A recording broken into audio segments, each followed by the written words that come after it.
Hello नमस्कार। I hope आप सभी स्वस्थ और सुरक्षित होंगे। मैं जयेश्वर कुमार पुनः आप सभी को इस यूट्यूब परिवार में स्वागत करते हैं। आइए पिछले क्लास में जो हम लोग वादा किए थे थोड़ा सा उसके बारे में हम चर्चा कर लेते हैं। पिछले क्लास में हम लोग रासायनिक अभिक्रिया कंप्लीट कर लिए थे और हम लोग बोले थे कि उसके जो भी रासायनिक अभिक्रिया के एनसीईआरटी क्वेश्चन है उन सभी क्वेश्चनों को हम लोग हल करेंगे, ठीक है। और हल करने के बाद से हम लोग आगे बढ़ेंगे। लेकिन हमने सोचा कि इस क्लास को कंटिन्यू रखा जाए, चैप्टर वाइज चैप्टर कंटिन्यू रखा जाए, लेकिन सैटरडे और संडे को जो भी एनसीईआरटी क्वेश्चन है उस क्वेश्चन को हल करा दिया जाए, ठीक है। उस क्वेश्चन को क्या कर दिया जाए, हल करा दिया जाए। थोड़ा सा इससे सहूलियत भी होगा और जो हमारा जो कंटिन्यूटी है चैप्टर वाइज उस चैप्टर वाइज कंटिन्यूटी भी हम लोग का बना रहेगा, ठीक है। तो इसीलिए हमने सोचा कि हम जो है चैप्टर अपना प्रारंभ करते हैं और सैटरडे और संडे को जो भी होगा उन 2 दिन में क्वेश्चन को हल हम करा देंगे और आप तक हम पहुंचा देंगे, ठीक है। कोई दिक्कत कोई दुख दर्द समस्या हो तो बोलिए, ठीक। तो हम लोग आज का जो सेशन है उस सेशन में हम लोग अगले टॉपिक के बारे में बात करेंगे जो केमिस्ट्री से ही है। और वो जो टॉपिक है उस टॉपिक का जो नाम है धातु और अधातु। धातु और अधातु एक ऐसा टॉपिक है जिसमें इसको पढ़ने से पहले हम लोग कुछ बेसिक कंसेप्ट के बारे में जानेंगे और बेसिक कंसेप्ट जानने के बाद से तो हम लोग चैप्टर प्रारंभ करेंगे। और यहाँ से मैक्सिमम क्वेश्चन आपको रहता है, मतलब अधिकांशतः क्वेश्चन मेटल और नॉन मेटल से आपसे पूछा जाता है। इसलिए इस चैप्टर को थोड़ा सा बारीकी से पढ़ना है, ध्यान से पढ़ना है और पूरा मेहनत करना है, जी जान हमको लगाना है, ठीक है। ठीक है, चला तो बढ़ते हैं हम लोग अगले अपने सेशन की ओर। कोई दिक्कत हो तो बोलिए। बात समझ में आ रहा है कि नहीं? बात समझ में अगर आ रहा होगा तो हम लोग अपना जो सेशन है उस सेशन को प्रारंभ करते हैं और देखते हैं धातु अधातु में कुछ बेसिक कंसेप्ट है। उस कंसेप्ट को जानना बहुत जरूरी है, ठीक है। अगर उस कंसेप्ट को अगर हम लोग जान लेते हैं, उस बातों को समझ लेते हैं तो धातु अधातु क्या केमिस्ट्री का प्रत्येक चैप्टर आपको बहुत आसान लगने लगेगा, ठीक है ना। खासकर वैसे स्टूडेंट जो थोड़ा सा नॉर्मल रूप से पढ़ते हैं उनको जो 9th क्लास में थोड़ा मेहनत नहीं कर पाए हैं तो उनके लिए यह वीडियो जो है बेस्ट है, क्योंकि 9th क्लास जो बेसिक चीज है सभी बेसिक को हम यहाँ बताते हुए और आगे हम लोग चलेंगे। चलिए शुरू करते हैं अपना सेशन। शुरू करने से पहले थोड़ा सा आपको बतला दें कि अगर आप इस परिवार में नए हैं तो इस परिवार को सब्सक्राइब कीजिए और इस परिवार से जुड़ने का मतलब लाभ लीजिए, ठीक है। अगर आप इस परिवार से जुड़े हुए हैं तो इस सेशन को शेयर कीजिए और लाइक भी कीजिए, ठीक। इससे थोड़ा हम लोग को भी क्या होता है, एनर्जी फील होता है, चला, ठीक है। जो अगर क्या कहते हैं लाइक और शेयर जब होता है ना तो इधर से अंदर से एक एनर्जी आता है कि वाह, मतलब जो हमारा चेला है वो हमको क्या किया, सपोर्ट किया। तो यह जो परिवार है आप ही सभी का परिवार है और इस परिवार को आगे बढ़ाने में आप भी थोड़ा सा हेल्प कीजिए। चलिए आगे हम लोग बढ़ते हैं। आगे हम बहुत सारे बातें करेंगे इस टॉपिक में, बहुत मजा आने वाला है और इस मजे के साथ हम लोग प्रारंभ करते हैं अपना बेसिक कंसेप्ट किसका, धातु और अधातु का। तो बेसिक कंसेप्ट में हम लोग देखेंगे पहले केमिकल स्टेट। एकदम गौर से देखेगा, चला केमिकल स्टेट जिसे कहते हैं रासायनिक अवस्था।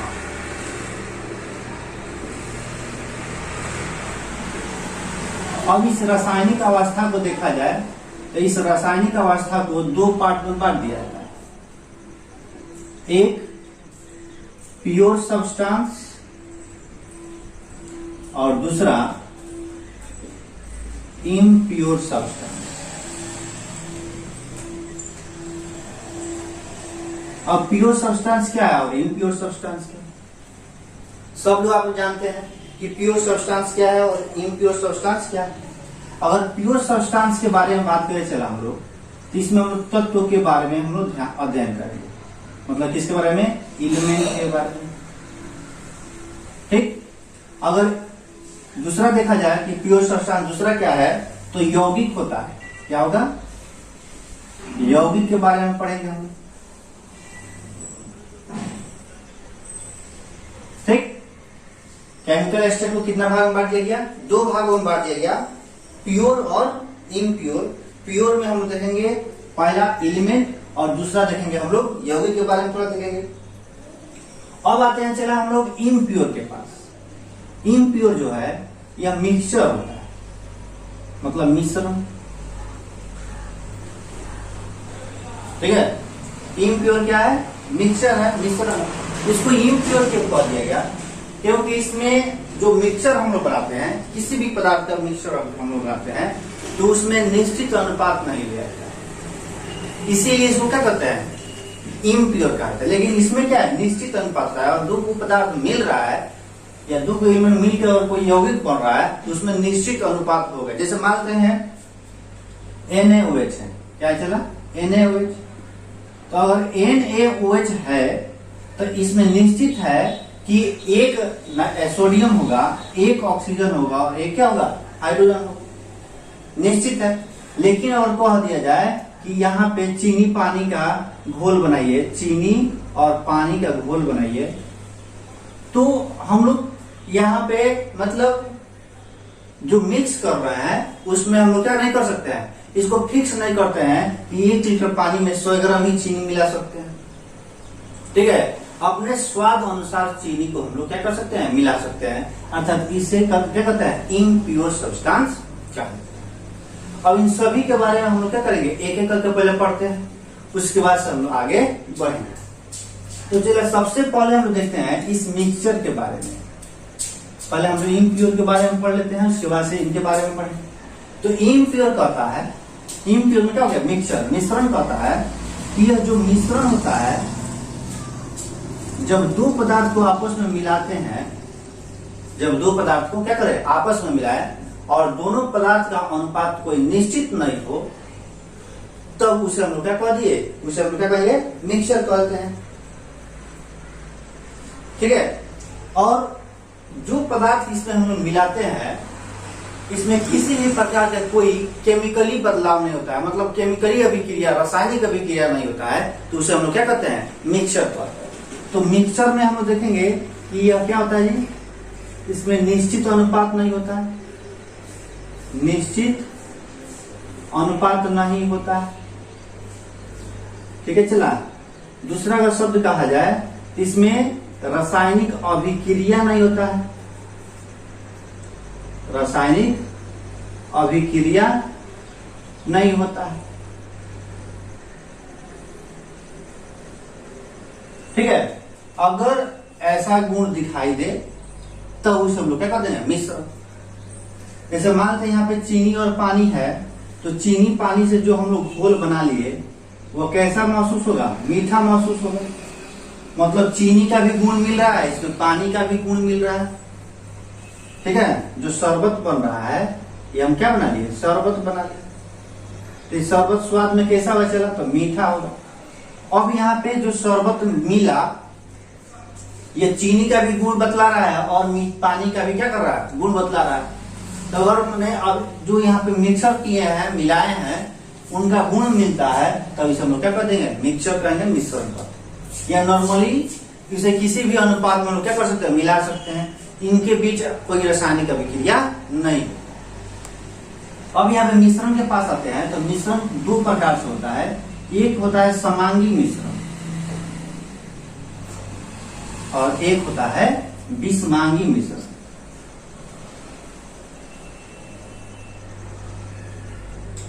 इसको कहते हैं चला होमोजीनस,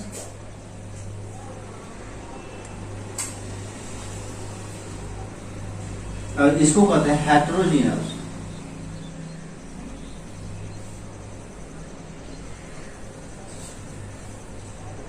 ठीक। तो यह हो गया होमोजीनियस मिक्सचर, यह हो गया हेटेरोजीनियस। अब इन दोनों में अंतर क्या है? होमोजीनियस कहता है कोई बता सकता है चला क्या होगा होमोजीनस और हेट्रोजीनस में अंतर क्या होगा? बतला सकते हैं, थोड़ा बतलाइए कि होमोजीनस में क्या होगा और हेट्रोजीनस क्या होगा। कोई एनी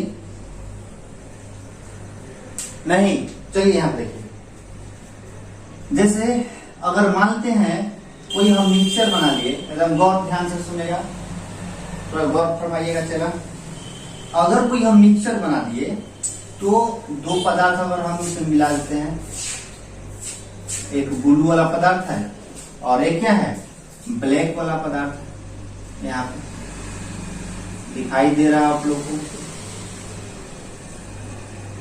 ठीक।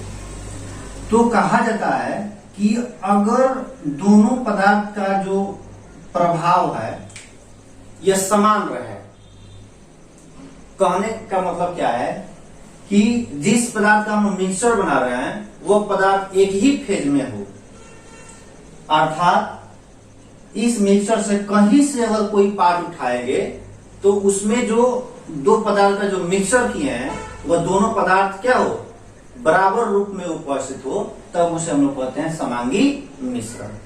क्या कहेंगे? समांगी मिश्रण। जैसे एग्जाम्पल इसका देखा जाए, अभी हम बताएं वहां पर चीनी और पानी का मिश्रण, ठीक है। मान लीजिए चीनी पानी का है, अगर यहां से निकाल के पीजिएगा तो उतना ही मीठा लगेगा, निचले हिस्से से निकाल के पीजिएगा तो उतना ही मीठा लगेगा, मतलब मीठा में किसी भी प्रकार का कोई अंतर नहीं होगा। तब इसे हम लोग क्या कर देंगे, ये कौन सा मिश्रण हो गया, चला तो समांगी मिश्रण हो गया। ठीक है, समझ में आ गया कि समांगी मिश्रण क्या है? यहाँ पर दिखाई दे रहा है कि नहीं जी? ठीक है, दिखाई दे रहा है। तो यह हमारा क्या हो गया, समांगी मिश्रण हो गया। दूसरा एग्जाम्पल से भी हम लोग समझ सकते हैं कि समांगी मिश्रण क्या है। जैसे मान लेते हैं, क्या एग्जाम्पल दे सकते हैं हम लोग, ग्लूकोज जो है, ग्लूकोज को किसमें मिला दीजिए, जल में मिला दीजिए। ग्लूकोज और जल का मिश्रण, ये दोनों का जब मिश्रण हम लोग कर देंगे, ठीक है, तो दोनों जो है आपस में क्या होता है, पूर्ण रूप से जब हो जाएगा तो यह दोनों एक ही फेज में चले जाते हैं। मतलब एक ही फेज करने का मतलब क्या है कि चारों तरफ इनका फैलाव क्या होता है, बराबर रहता है। जब चारों तरफ इनका फैलाव बराबर रहता है तब उसे हम लोग क्या कहते हैं, चला तो यह कौन सा मिश्रण है, यह हो गया समांगी मिश्रण हो गया। कैसा मिश्रण हो गया, समांगी मिश्रण हो गया। आते हैं यहाँ पे विषमांगी मिश्रण के पास। अगर मान लिया जाए कि इसमें भी कोई मिक्सचर हम बना दिए और इसमें जो मिक्सचर हम बना रहे हैं यह भी मिक्सचर दो पदार्थ का हम बना दे रहे हैं, और दोनों पदार्थ में देखा जा रहा है कि जो ब्लैक पार्ट है यह क्या हो गया, यह निचले स्तर पर है और ऊपर जो स्तर है इसमें क्या है, कुछ पदार्थ, मतलब ब्लैक वाला कोई पदार्थ उपस्थित नहीं है। मतलब कहने का क्या है, जब दोनों पदार्थ एक फेज में न रहे, मतलब दोनों में कुछ अंतर हो, तब उसे हम लोग क्या कहते हैं कि क्या हो जाएगा, ये कौन सा मिश्रण हो जाएगा, तो विषमांगी मिश्रण। जैसे एग्जाम्पल देखते हैं, एग्जाम्पल के तौर पर अगर इसका देखा जाए एग्जाम्पल, तो पानी और तेल का मिश्रण, क्या चला, पानी और तेल का मिश्रण। जैसे पानी और तेल का मिश्रण डालते हैं तो पानी नीचे होता है और जो तेल होता है पानी के ऊपरी सतह पर क्या होता है, तैरने लगता है। क्यों? क्योंकि डेंसिटी क्या है, पानी से तेल का क्या होता है, कम होता है, जिसके कारण पानी के ऊपर क्या होता है, तैरने लगता है। दूसरा अगर मिश्रण देखते हैं तो पानी के साथ मिट्टी मिला दीजिए, मिट्टी का मिश्रण, ठीक है। अब पानी के साथ मिट्टी का मिश्रण हम कर देते हैं तो होता क्या है कि मिट्टी इसके तल में जाकर बढ़ जाता है, जबकि पानी ऊपर तैरने लगता है। पानी और ईंट पत्थर जो भी कहे, मतलब दोनों का डेंसिटी का डिफरेंट हो, या तो पानी के सतह पर चला जाए, नहीं तो पानी के निचले सतह पर और कोई पदार्थ चलता है, और इस प्रकार का कोई मिश्रण बनाते हैं तो उस मिश्रण को हम क्या कहते हैं, यह क्या हो गया, विषमांगी मिश्रण हो गया। कौन सा मिश्रण हो गया, विषमांगी मिश्रण हो गया। चलिए आगे बढ़ते हैं। मिश्रण समझ में आ गया, कोई दिक्कत हो तो बोलिए।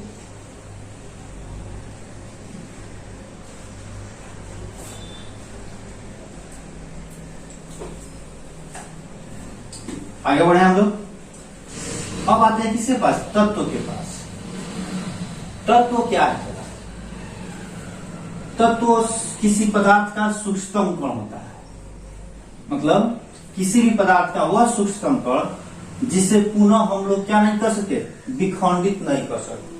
अगर किसी छोटे से पार्ट को अगर हम लोग विखंडित नहीं कर सकते हैं तब उसे हम लोग क्या कहेंगे कि वो क्या हो गया, वह तत्व हो गया। मतलब तत्व का डिफिनेशन क्या लिख सकते हैं कि तत्व किसे कहेंगे, किसी पदार्थ का सूक्ष्मतम कण है, सूक्ष्मतम कण है जिसे हम लोग क्या नहीं कर सकते हैं, जिसे विखंडित रासायनिक या भौतिकी विधि से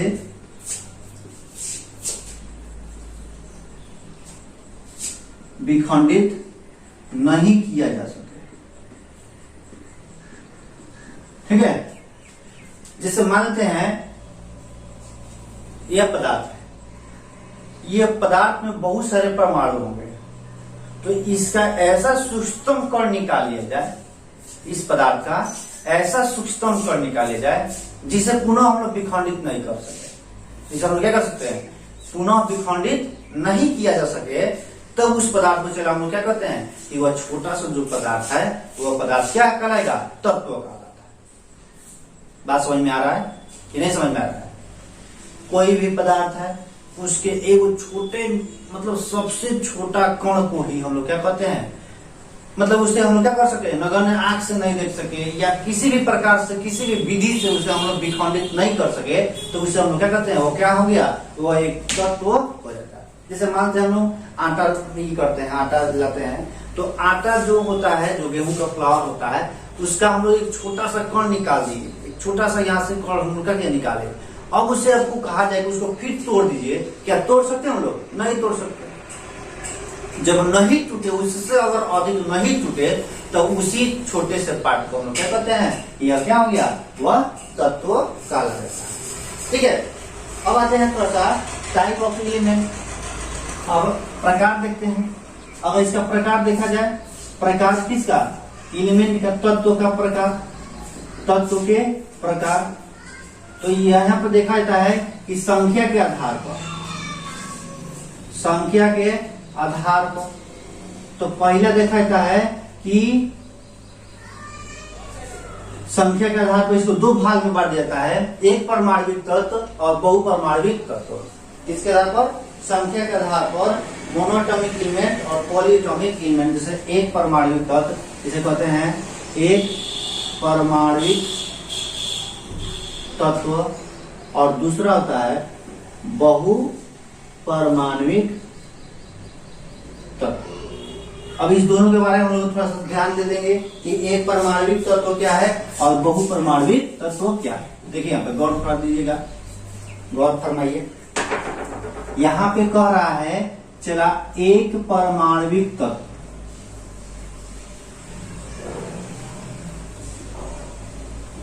यही ना है। अगर यहाँ पे देखा जाए तो एक परमाणु वाला तत्व, नाम से पता चल रहा है कि वैसा तत्व जिसमें एक परमाणु उपस्थित है। इतना परमाणु, एक परमाणु अगर उपस्थित होता है तब उसे हम लोग क्या कहेंगे कि यह कैसा है, एक परमाणविक तत्व है। कैसा है, एक परमाणविक तत्व है।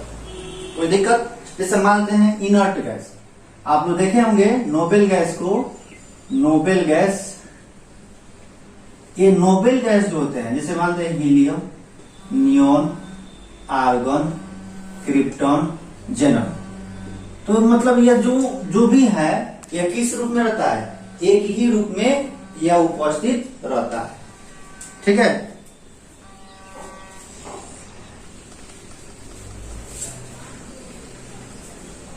ठीक है। तो यहाँ पे हम लोग क्या देख रहे थे, नोबेल गैस के बारे में।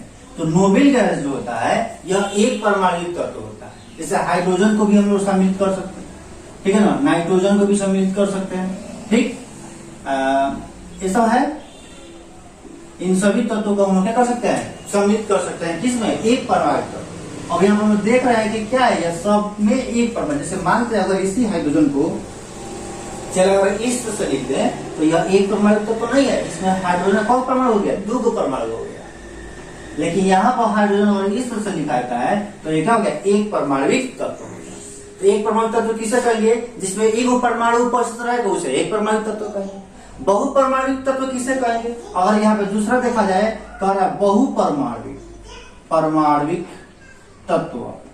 तो यहाँ हम देख रहे हैं कि बहुपरमाणविक मतलब एक से अधिक हो, जिसमें परमाणु की संख्या अगर एक से अधिक रहता है चला, तो उस तत्व को हम लोग क्या कहते हैं, बहुपरमाणविक तत्व कहते हैं। उसे क्या कहेंगे, बहुपरमाणविक तत्व कहते हैं। जैसे मानते हैं H2 हो गया, M2 हो गया, O2 हो गया, O3 हो गया, P4 हो गया, S8 हो गया ना। तो यह सभी क्या हो गए, बहुपरमाणु तत्व। क्यों, क्योंकि इसमें एक से अधिक परमाणु उपस्थित, इसमें भी एक से अधिक परमाणु है, इसमें भी सब में देख रहे हैं कि एक से अधिक परमाणु है। सल्फर में 8 गो, फास्फोरस में 4 गो, ऑक्सीजन, इसको ओजोन कहते हैं, O3, इसको ऑक्सीजन गैस कहते हैं, इसको नाइट्रोजन कहेगा, हाइड्रोजन। इन सभी में क्या है, एक से अधिक परमाणु है, अर्थात इन सभी को हम क्या कहते हैं, एक परमाणविक तत्व।